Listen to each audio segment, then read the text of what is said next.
नमस्कार, मैं हूं आशीष चित्रांशी और आप देख रहे हैं the news launcher. Exit polls की बात तो सबने कर ली। हमने भी पत्रकार साथियों के साथ जमीनी नब्ज को टटोला। इसे एग्जिट पोल साइंटिफिक तो नहीं कहेंगे, लेकिन एक तरीके से मतदान के बाद वहां के स्थानीय पत्रकारों को क्या लगता है, लोगों से बातचीत करके, पोलिंग परसेंटेज का ट्रेंड देख करके, ये हमने आपको बताया। लेकिन अब तक आपने हॉट सीटों पर कौन जीत रहा है, कौन हार रहा है, ये तस्वीर नहीं देखी और नहीं समझ पाई। स्पेसिफिकली तो अलग से कहीं आपको नहीं दिखाएगा। हमने हॉट सीटें गिनी 90 सीटों में से, और ऐसा मुझे लगता है कि जो हमने निकाली है सीटें, कोई ऐसा उसमें चेहरा बचा नहीं है उससे 21 सीट के बाहर जिस पर आप निगाह रखे हों या जानना चाह रहे हो कि ये बड़ा चेहरा जीतेगा या हारेगा। कुल 90 में से 21 सीटें हमने चिन्हित की। इसमें बड़े-बड़े दिग्गजों के बेटे, बेटियां, पोते सब शामिल हैं। इसमें चौटाला भी हैं, इसमें हुड्डा भी हैं, इसमें सैनी भी हैं, इसमें बिश्नोई भी हैं, इसमें सुरजेवाला भी हैं, इसमें राव इंद्रजीत भी हैं, इसमें राव नरबीर भी हैं, इसमें राव दान सिंह भी हैं, इसमें लालू के दामाद भी हैं। तो ये 21 हॉट सीटें, इसमें कोई बचा नहीं है। इन 21 हॉट सीटों में कौन जीत हार रहा है? वो बहुत बड़े महल वाले कांडा का क्या हाल है? चौटाला अपने गढ़ में दोबारा जीत पाएंगे कि नहीं जीत पाएंगे? बेटे का क्या हाल होगा? सैनी लाडवा में फंसे हैं या निकल जाएंगे? मुश्किल से गिरते गिराते निकल जाएंगे क्या?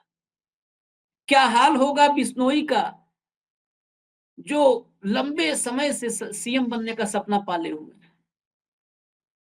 क्या होगा सुरजेवाला का, जिन्होंने अब बेटे की राजनीतिक पारी का आगाज करवाने की ठान ली थी? उस जेपी के बेटे का क्या होगा, जो लात से लिपस्टिक तक मतदाताओं के बीच निगेटिव वजहों से चर्चा में रहा? सबका हाल चाल लेते हैं, सीधे हेमंत अत्री जी से सवाल करते हैं। हमने भी पूरे दिन लगातार मतदान को देखा। आप तो और माइन्यूटली बिल्कुल फोकस्ड, क्योंकि एक एक क्षेत्र का आपको वहां की डेमोग्राफी पता है, इतिहास भूगोल सब पता है। थोड़ा हॉट सीट पर, हम 90 सीट छोड़ दीजिए, हॉट सीट पर एक सरसरी निगाह आप जरा बताइए कि वहां पर जो पोलिंग हुआ है, आप विशेष फोकस रखे हैं, पोलिंग हुआ, वो क्या रुझान है वहां का हॉट सीट? और वो हॉट सीट है जो मैं लगता है मैंने एक आप सूची बोलते बना जाइए, ली थी। आप बोलते हाँ, जाइए। तो हम शुरू करते हैं। Hot seat Ladwa. लाडवा में मुख्यमंत्री निकल जाएंगे, जीत जाएंगे। निकल जाएंगे। गढ़ी सांपला किलोई, कोई कंफ्यूजन ही नहीं है, मार्जिन का फर्क है। उचाना कला, उचाला में कांग्रेस जीत रही है। एलनाबाद बहुत महत्वपूर्ण है, इस पर मैं समझना चाहूंगा। एलनाबाद कल शाम तक ऐसा लग रहा था कि अभय सिंह चौटाला जीत रहे हैं, लेकिन आज सुबह से जो फीडबैक आ रहा है कि वो बहुत बुरे तरीके से फंसे हुए, वहां कुछ भी हो सकता है। एग्जैक्टली अच्छा, ये मैं यहाँ पे दर्शकों को पूछूंगा उनसे अभी, हेमंत भाई से, लेकिन दर्शकों को बता दूं, ये देखिए, जितने जो अब मैं बात कर रहा हूं, आशीष चित्रांशी आपसे बात कर रहा है, यहाँ पर हमारे साथ हेमंत अत्री जी हैं, वो बात कर रहे हैं। एलनाबाद, वहां से हमने एक बहुत पुराने पत्रकार हैं भाटिया जी, सुरेंद्र भाटिया, उनसे बात किया था। यही चीज उन्होंने बताया था, और उन्होंने भजनलाल वाला किस्सा एक बता दिया था।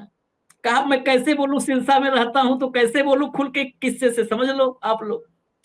यही बात धर्मेंद्र कंवारी ने बताया। और ऐसा नहीं है कि हम लोग कहीं बैठ करके, जैसे वो साउथ ब्लॉक के विवाद के, कहीं बैठ के हम लोग स्क्रिप्ट लिखते हो, कुछ नहीं। हम लोग तो डिबेट करने आते हैं, तो पहले से कोई वो भी नहीं करते कि प्लानिंग की मैं ये पूछूंगा और ये बोलना धर्म हेमंत जी आप, ऐसा कुछ नहीं होता है। सेम वही आया एलनाबाद, इसीलिए मैं ये ला रहा हूँ हॉट सीट आप लोगों तक।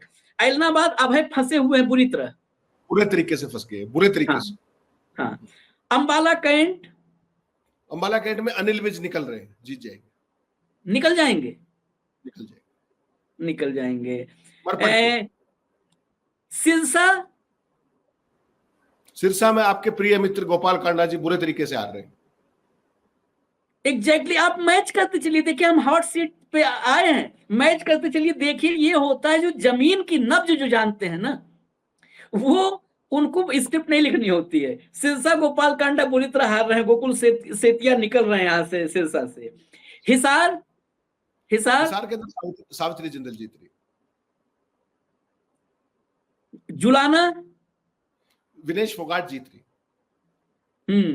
जुलाना विनेश जीत रही है बिल्कुल, बस अंतर जो शुरू में हम लोग अनुमान किए थे उससे काफी कम हो गया है, वो अंतर स्वाभाविक है, घट देखिए वो समीकरण और वो बीजेपी की रणनीति खेल, अभय चौटाला, बीजेपी, बैरागी, ये वो दुनिया भर के धंधे हैं। विनेश एंड टीम की कुछ अनुभवहीनता भी, वो स्वाभाविक है, अपने ही कार्यकर्ताओं पहलवानी के की है साथ वो लोग भटक गए, कई बार अपने कार्यकर्ताओं को ही मिस हैंडल कर दिए हैं, तो उसका थोड़ा सा खामियाजा उठाना पड़ेगा।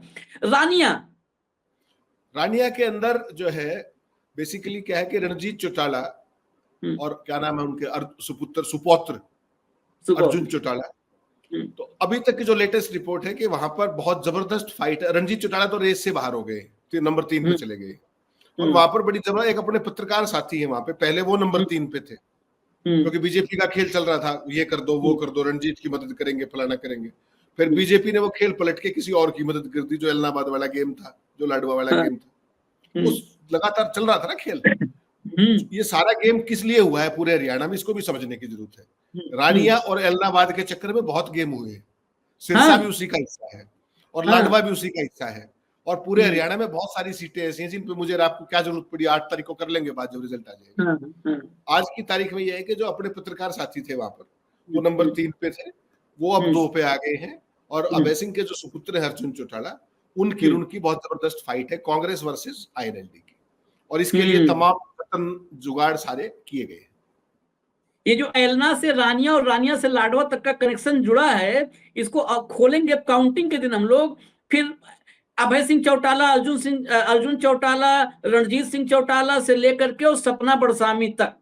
नहीं, एक चीज भूल गया आप, एक चीज भूल गया आशीष भाई, डबवाली भी है इसमें। डबवाली भी है, डबवाली भी है, डबवाली में तो खैर अमित शाह शायद आगे हैं, वो जीत रहे हैं, वो कोई बात नहीं, लेकिन वहां खेल है।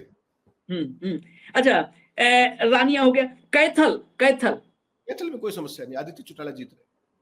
Aditya Surjewala, sorry Surjewala, I am sorry. हाँ, अच्छा, अब वो जो आपने कहा जन्मजात मुख्यमंत्री आदमपुर, बहुत ही बुरे तरीके से फंसे हुए, बहुत ही बुरे तरीके से, और जो उनका जो जलवा जलाल है ना, वो जो फोन नहीं उठाते, मिलते नहीं बिना अपॉइंटमेंट के अपनी जनता से भी, मुझे लगता है इस बार हिसाब हो जाएगा उनका। चलिए, जनता हिसाब किताब करती है तो बड़े बड़े निपट जाते हैं। नारनौद में कैप्टन मन्नू गए, आज दिन में भी बड़ा बवाल हुआ है, निपट गए। इतने बड़े नेता के अगर गांव में मारपीट होने लगे, जुत्तम पेजार होने लगे, वो भी किस बात पे कि फर्जी वोटिंग के लिए, तो आप समझ जाइए। और इसमें हुआ था, ये शुरुआत से ही जब चुनाव प्रचार था तभी से उनके गांव में बवाल काफी बढ़ा हुआ था, और ये भी खबर थी, हमने शो भी किया था कि इनके कुछ लोगों ने, एक बड़ा परिवार है, उस परिवार को, जसवंत सिंह का परिवार, हाँ, उनका बेटे के साथ किया, मिस्सी के साथ।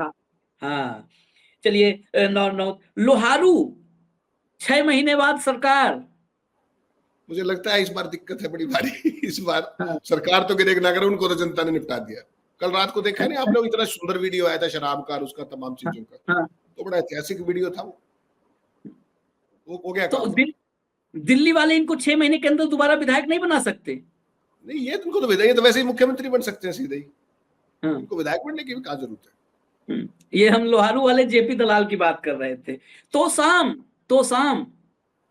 तो शाम की स्थिति लगभग आदमपुर जैसी है, लेकिन फिर भी मैं ये मानता हूं कि वहां पर बहुत ज्यादा कड़ा मुकाबला है, और वहां बेसिकली हम नहीं कह सकते किसको एज है, मुकाबला अनिरुद्ध कार श्रुति का है, लेकिन बहुत ही जो तंवर जो है कैंडिडेट, जो तीसरा इंडिपेंडेंट, वो ठाकुरों को कितनी वोट काटता है उसके ऊपर डिपेंड करता है श्रुति चौधरी का परिवार, वो क्लियर नहीं है, फंसा हुआ। अच्छा, वही वाले जो रोए थे काफी, वही है निर्दलीय जो काफी रोए थे, तंवर। अटेली में कल तक फंसी हुई थी, आरती राव निकल रही है, जीत रही। चलिए, आखिरी वक्त में राव इंद्रजीत ने जोर मार ही दिया। महेंद्रगढ़ के अंदर कांग्रेस पार्टी जीत रही है, रावदान सिंह जीत रहे, रावदान सिंह निकल रहे हैं। पंडित जी ने कांटा निकाल दिया, पंडित रामविलास ने। हाँ, चलिए, पंडित जी रिटायरमेंट के बाद भी, जबरिया रिटायरमेंट के बाद कुछ तो किए। ये दूसरे जबरिया रिटायर्ड व्यक्ति हैं। इससे पहले एक यूपी में आईपीएस थे, अमिताभ ठाकुर, वो आज भी अपने घर के बाहर लिखते हैं जबरिया रिटायर्ड आईपीएस। तो ये रामविलास शर्मा जी, पंडित जी, घर के बाहर ये ना लिखे कि जबरिया रिटायर्ड भाजपा नेता। रेवाड़ी में जीत, कोई कैप्टन का बेटा जीत रहा है, चिरंजीवी, कोई दिक्कत ही नहीं है। चलिए, मतलब रेवाड़ी से पटना तक पटाखे फूट जाएंगे। वो लिंक्स कहीं और हैं, लंबे लंबे लिंक्स हैं। हाँ, इस थ्रू। हाँ। होडल सीट इतनी स्मूथ तो नहीं है, लेकिन एज कांग्रेस को है। इसीलिए मैंने इसको होडल को रखा हॉट सीट में, क्योंकि लोग रखते नहीं है, लेकिन कांग्रेस के प्रदेश अध्यक्ष हैं भाई, उनकी भी चर्चा होनी चाहिए। बिल्कुल। पंचकुला स्पीकर साहब, चंद्रमोहन जीत रहे। अच्छा, जीत गए। स्पीकर साहब बंद। जय हिंद होगी उन्हें।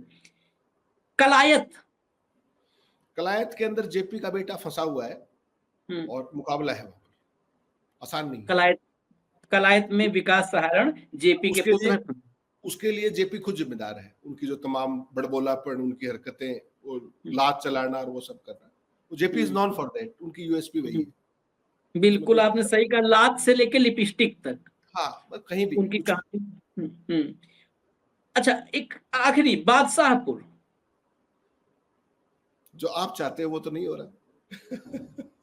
जो दिल्ली में बिठा करके नॉर्थ ब्लॉक के अंदर चाय पी जा रही थी और चुनौतियां दी जा रही थी, और कल उनका एक वीडियो देखा होगा आपने कि सारे पैसे बांट लो, कुछ भी कर लो, नरवीर से बड़ा कोई नेता नहीं है, ये है वो है, देखा होगा। तो समझ जाइए वो भाषा कब निकलती है। राज को राज रहने दीजिए। और गजब देखिए, इसी सीट से जो उनका परम शिष्य था वो भी टिकट मांग रहा था। हाँ, ओएसडी साहब। अच्छा, ओके, हाँ, ओएसडी साहब, याद दिलाया आपने। उसने भी कांटा निकाला है। हाँ भाई, आगे का तो रास्ता, बहुतों ने कांटे निकाले। 2024 कोई आखिरी चुनाव थोड़ो है, आगे भी देखना है। अच्छा, फाइनल स्कोर, हेमंत अत्री जी का फाइनल स्कोर 90 में। आशीष जी देखिए, वोटिंग का जो वो था परसेंटेज, वो अभी फाइनल नहीं आया है, आपको भी पता है। वो कंसोलिडेट, पहले तो कल सुबह तक आ जाना चाहिए आमतौर पे, लेकिन वो राजीव कुमार का चुनाव आयोग है, हो सकता है काउंटिंग के बाद भी ना आए। वो आपने तमाम स्टेट्स के अंदर देखा है, काउंटिंग के बाद भी नहीं आता बहुत बार। और जब आता है तो फिगर्स मैच नहीं होते, ये भी आपने देखा, हमने इस पर बहस की है, हमने लंबे समय तक चुनाव आयोग भी कवर किया, सारी बातें। देखिए आशीष जी, अगर वोटिंग रही 70 से 72%, तो कांग्रेस की सीट आएंगी 58 से 60। लिख लीजिएगा, इसको अपन परसों डिस्कस भी करेंगे अलग से। और अगर कहीं पोलिंग चली गई 72 से ऊपर, क्योंकि फाइनल फिगर्स तो आएंगे ना, अभी सारे डेटा कलेक्ट होगा, फिर वो सारी चीजें। अगर चुनाव 75% के आसपास वोटिंग चली गई, 75 के आसपास, 70 से 72 में ये फिगर है, 58 से 62। अगर पोलिंग 75 के आसपास चली गई तो कांग्रेस पार्टी 65 से 68 सीट भी ले सकती है। ठीक। और भारतीय जनता पार्टी, जो मेरा व्यक्तिगत मानना है, Bharatiya Janata party the best case scenario, the best case scenario में 20 सीट से ऊपर नहीं ले सकती। यही आंकड़ा हमने रखा था, 20। मतलब ये दो जो डिजिट है, इसमें दहाई वाला 2, उसमें दो उम्मीद नहीं है। नहीं, उसमें आशीष जी क्या होगा, एक बार पोलिंग परसेंटेज फाइनल आने दीजिए, वो दहाई वाला भी हम डिसाइड कर देंगे, कोई दिक्कत नहीं। लेकिन फिगर, और बाकी ये जहां भी आप लोग देखे हैं एग्जिट पोल में, वहां पर जेजेपी के कॉलम में अगर कुछ है तो आप लोग को अभी भी हम कहेंगे, और जिम्मेदारी से कहते हैं, ये गैर जिम्मेदाराना वो बयानबाजी या बातें हम लोग नहीं करते हैं। वहां पे आप 0 कर दीजिएगा, डिलीट कर दीजिएगा। आम आदमी पार्टी नहीं खुलेगा, खाता रखने की जरूरत नहीं है। आम आदमी पार्टी का आप जिक्र कर सकते हैं जगाधरी में, एक सीट, एक सीट पे है उसकी प्रेजेंस। जेजेपी की तो वो भी नहीं है, तो ये जो है हालात हैं, ये पूरी तस्वीर जो एक बड़ी तस्वीर। हाँ, फाइनल कमेंट बोल रहे थे आप। आम आदमी पार्टी का एक जगाधरी कर सकते हैं आप जिक्र, बसपा का 2 सीटों पर जिक्र कर सकते हैं, और आईएनएलडी का मैक्सिमम 4 सीटों पर जिक्र कर सकते हैं। जिक्र, मैंने जिक्र कहा। जिक्र। इस पर जो फाइनल डिस्कशन है, देखिए भारतीय जनता पार्टी की दुर्गति किस बात पे होगी, वो एक बार फिगर्स आने दीजिए, फिर हम एग्जैक्टली प्रिसाइजली उसको एनालाइज, क्योंकि हमें तो किसी से कुछ लेना नहीं है, ना कोई नॉर्थ ब्लॉक वाला हमारा कुछ कर सकता, ना साउथ ब्लॉक वाला कुछ कर सकता, ठीक है ना। एक नौकरी की चिंता होती है, वो हम बहुत पहले छोड़ चुके हैं, ये तय कर चुके हैं आगे करनी नहीं है, तो कोई समस्या नहीं, ठीक, आगे का भी तय है कि नहीं करनी, वो तो तय है। सूरत में, हाँ, उस सूरत के अंदर जब हमने निश्चय कर लिया तो फिर सीधी बात कहने में कोई बुराई भी नहीं है। एक बार फाइनल फिगर आ जाए आशीष जी, उसके बाद बिल्कुल नेट, वो तो देखो राजीव जी तो आने नहीं देंगे फाइनल फिगर, सारा देश चाहे कुछ भी कर ले नहीं आएगी फिगर, अगर आ गई वो फिगर, क्योंकि उसमें मैनिपुलेशन का स्कोप खुला रहता है, जो भी एक इन्होंने पार्लियामेंट में करके दिखाया बड़ा सक्सेसफुली, और वो क्या चीज है, वो डेटा मैनिपुलेशन है।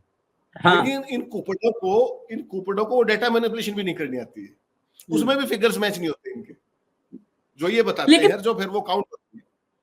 लेकिन दुर्भाग्य देखिए हेमंत जी कि मिसमैच के बावजूद न्यायपालिका भी देख रही है, मतलब उस मिसमैच के बावजूद भी ये देश की जनता ठगी हुई है ना, महसूस करेगी। आशीष जी आप एक देश के संवैधानिक सर्वोच्च पद पर हो, मैं इस देश का सर्वाधिक टॉप एग्जीक्यूटिव हूं, मैं आपके घर पे गणेश पूजा करने आया, कोई बात नहीं, आ गया, मैं दोस्त हैं, मित्र हैं, मिलने वाले हैं, कोई बात नहीं, और उसके बाद आपने तो कुछ किया नहीं, मैंने वो सारे फोटो ट्वीट कर दिए, उसका मतलब समझाइए आप क्या था, आपको मैंने किसी लायक नहीं छोड़ा, किसी लायक, वही कर रहे कितना बड़ा बड़ी स्थिति है। अच्छा एक चीज मैं कहूंगा, चलते चलते निवेदन करूंगा, आप जरा पता कीजिएगा, और पता हो तो अभी 10 सेकंड में बता दीजिए, ये फॉर्म 17C को लेकर के निजी तौर पर मैंने स्पेशली 2 प्रोग्राम किए कि ये कांग्रेसी जागे न जागे, क्योंकि इनको भी जगाना बड़ा मुश्किल है। स्टालिन ने इंप्लीमेंट किया था लोकसभा चुनाव में, उतना बेहतर इंप्लीमेंटेशन किसी ने नहीं किया, और मोदी की 6 रैलियों के बावजूद खाता नहीं खुला था। वो 6 रैलियां इसीलिए थी कि जब नतीजों में 5-6 सीट दिखे भाजपा की, तो लोग उसको जस्टिफाई कर पाए कि 6 बार गए थे मोदी जी, लेकिन जस्टिफाई करने का मौका नहीं दिया। उसी देर रात, पोलिंग के दिन देर रात तक फॉर्म 17C अपलोड करवा दिया था स्टालिन ने। इस बार हमने बड़ी जागरूकता की कोशिश की थी। तो आप ही के शहर रोहतक में, ये बात मैं चलते चलते कहूंगा, आप ही के शहर में मैं था रोहतक में, और रोहतक में मैं पार्क में एक बुजुर्ग से मिला, और कहा उस बुजुर्ग ने कि एक चोर है, दूसरा महाचोर है, एक झूठा है, दूसरा महाझूठा है, हमने तय कर लिया है कि इस बार महाझूठे और महाचोर से मुक्ति चाहिए। बड़ा स्पष्ट, हरियाणा की स्पष्टवादिता मुझे पसंद आई थी उसी बात पर कि एकदम साफ साफ, एक चोर, एक महाचोर, एक झूठा, एक महाझूठा। खैर इजाजत दीजिए आप लोग, और डिटेल्ड एनालिसिस मैं हेमंत भाई के साथ लेकर के आऊंगा आप तक। फिलहाल अभी भी व्यस्तता है, हम लोग भी थोड़ा अभी काम करेंगे। हेमंत भाई आप वक्त दिए इस बिजी शेड्यूल में, बहुत बहुत धन्यवाद आपका, नमस्कार। Thank you.